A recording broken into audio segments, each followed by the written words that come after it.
Assalamualaikum warahmatullahi wabarakatuh. Hai adik-adik Sobat Eksis. Kenalin nih, aku Kak Ella dari channel Edukasi Eksis. Di channel ini kita akan bersama-sama menambah pengetahuan dan wawasan kita tentang berbagai hal.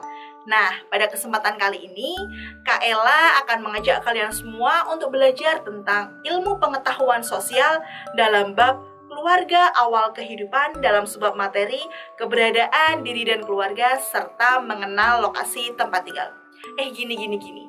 Kalian bingung gak sih dengan ungkapan keluarga awal kehidupan? Ya, dari keluarga itu kita pertama kali bertumbuh. Dengan keluarga, kita pertama kali berinteraksi dengan orang lain. Coba Kak Ella mau nanya nih, siapa orang pertama kali yang kalian kenal? Pastinya dari keluarga kan? Nah, dengan keluarga, kita sadar bahwa kita mempunyai kelompok dan bisa berinteraksi dengan orang lain. Nah, agar lebih jelasnya, yuk kita simak video berikut ini. Keluarga merupakan unit terkecil dalam masyarakat yang terdiri dari kepala keluarga dan anggota-anggotanya yang terkumpul di suatu tempat. Keluarga merupakan lingkungan pertama dan terdekat bagi sebagian besar kehidupan.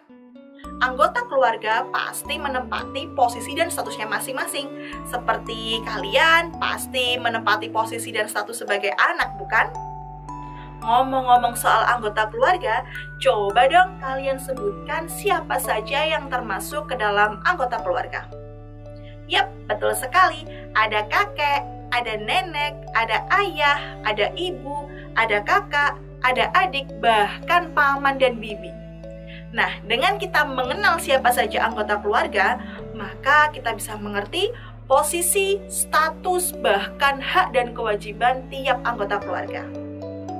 Nah, keluarga pastinya menempati suatu ruang lingkup untuk ditinggali atau menempati suatu lokasi tertentu. Tahu nggak sih lokasi itu apa? Lokasi adalah letak objek suatu tempat di permukaan bumi. Nah, konsep lokasi itu dibagi menjadi dua adik-adik. Ada lokasi absolut dan ada lokasi relatif. Lokasi absolut adalah letak suatu tempat yang dilihat dari garis lintang dan garis bujur. Sedangkan lokasi relatif adalah letak atau tempat yang dilihat dari daerah lain di sekitarnya. Contohnya nih lokasi Indonesia ya. Lokasi absolut Indonesia terletak pada 6 derajat lintang utara sampai 11 derajat lintang selatan dan 95 derajat bujur timur hingga 141 derajat bujur timur. Dan lokasi relatifnya terletak di antara Samudra Hindia dan Samudra Pasifik serta benua Asia dan benua Australia. Lalu, bagaimana ya lokasi absolut dan relatif tempat tinggal kita? Untuk mengetahui lokasi absolut, kalian bisa cek lokasi rumah kalian di Google Maps. Sedangkan lokasi relatif bisa kalian lihat daerah apa saja yang paling dekat dengan rumah kalian. Setelah kita mengenali letak dan keadaan wilayah tempat tinggal kita, sekarang yuk kita kenali kondisi wilayah negara kita, yaitu negara Indonesia. Negara Indonesia merupakan wilayah yang sangat luas yang terdiri dari lautan dan daratan dengan total wilayah kira-kira 5 juta kilometer persegi.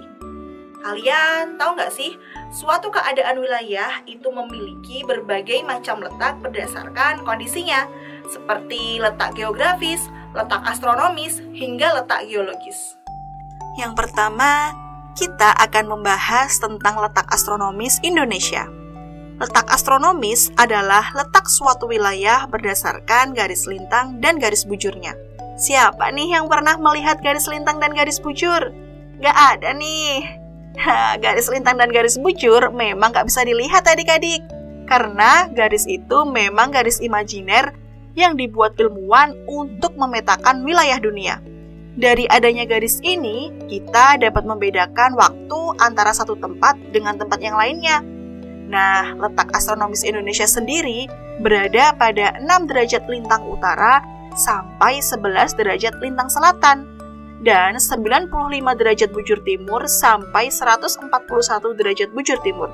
Kalian tahu nggak sih Indonesia ini negara dengan wilayah yang unik loh? Karena Indonesia merupakan wilayah yang berada di garis ekuator atau berada di lintang 0 derajat.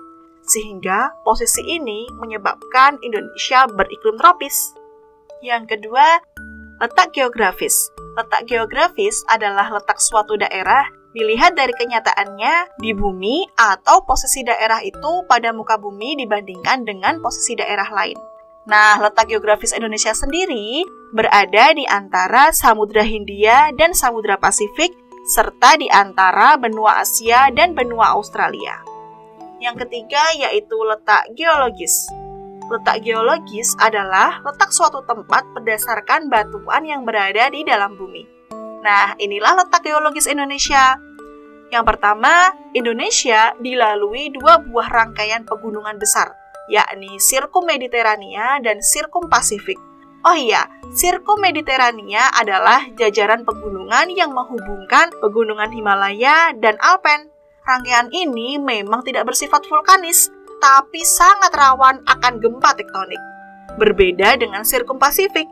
Sirkum Pasifik merupakan jajaran pegunungan yang penuh dengan gunung berapi sehingga biasa disebut Ring of Fire.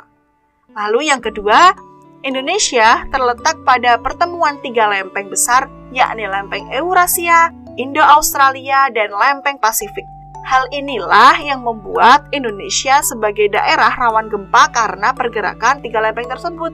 Nah, yang terakhir, yaitu Indonesia terletak pada 3 daerah dangkalan besar, yaitu dangkalan Sunda, dangkalan Sahul, dan daerah laut pertengahan Australia Asiatis. Nah, adik-adik Sobat Eksis, untuk memahami suatu tempat, lokasi, ataupun wilayah, kita bisa melihat melalui peta. Peta adalah gambaran permukaan bumi pada bidang datar dengan suatu sistem proyeksi tertentu. Atau secara mudahnya, peta adalah alat bantu untuk melihat informasi ke ruangan. Nah, seperti apa sih peta itu? Nah, ini adalah contoh peta. Dengan peta, kita bisa melihat keadaan wilayah kita. Tapi ada yang salah nggak sih dengan peta yang Kak Ella tunjukkan tadi? Sekilas sih nggak ada yang salah ya. Tetapi peta yang Kak Ella tunjukkan tadi belum memiliki komponen yang lengkap. Peta yang baik adalah peta yang memiliki komponen yang lengkap. Dengan komponen yang lengkap, maka akan memudahkan pembaca peta saat menggunakan peta. Nah, yuk sekarang kita pelajari komponen-komponen dalam peta. Komponen-komponen dalam peta. Yang pertama yaitu judul peta. Judul peta mempunyai manfaat untuk menunjukkan isi dari suatu peta.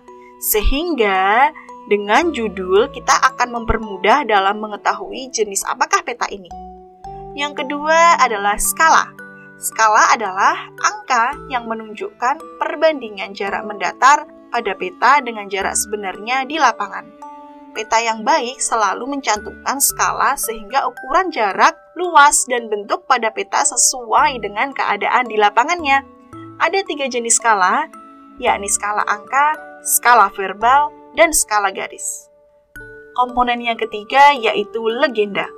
Legenda adalah kumpulan keterangan dari lambang-lambang yang ada pada peta.